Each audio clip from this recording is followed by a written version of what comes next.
सांगलीमध्ये लोकांना आता बदल हवा आहे अशी प्रतिक्रिया संजय राऊतांनी मात्र दिली आहे। विशाल पाटील हे काँग्रेसकडून लढण्यावरती ठाम आहेत, मात्र त्यांचे पायलट कोणीतरी आहेत। विशाल पाटलांचं विमान गुजरातला जाऊ नये याची चिंता असल्याचं म्हणत राऊतांनी नाव न घेता विश्वजित कदमांवर अप्रत्यक्ष निशाणा साधलाय। तर सांगलीची जागा ही कुणाची हे जनावराला विचारलं तरी ते सांगेल असा पलटवार विश्वजित कदमांनी केलाय। आता आज सकाळी कोणतरी मला ऐकवलं त्यांचे पायलट आहेत कोणीतरी एक, आणि ते पायलट जिथे विमान नेतील तिथे मी जाईन। आता ते विमान कुठे उतरवतात पाहावं लागेल। ते विमान फक्त गुजरातच्या दिशेने जाऊ नये एवढीच आम्हाला चिंता आहे। पायलट पुणे आणि सांगली दोन्ही जिल्ह्याचा विचार करून पायलट विमान उतरवतील असं वाटतंय का? नाही, अनेकदा विमान भरकटतात आणि गुजरातच्या दिशेने जातात। नागपूर जवळ कुठं ते विमान आहे असं कळालंय? नाही, गुजरातलाच उतरू शकतं विमान।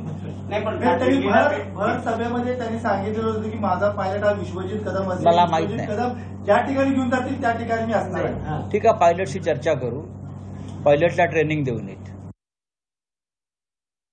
कुठलाही व्यक्ती किंवा एखाद्या जनावराला जरी सांगली जिल्ह्यात विचारलं तर जनावरण सुद्धा सांगू शकेल की हा काँग्रेस पक्षाचा या ठिकाणी एक विचारधारेचा तो जिल्हा आहे। आणि मी जनावरण का म्हणतो, कारण शेतकऱ्यांची बरीच जनावरं असतात आणि म्हणून संजय राऊत साहेब कुठल्या अर्थाने काय म्हणतात मला त्याच्यावर टीका टिप्पणी करण्याची आवश्यकता वाटत नाही।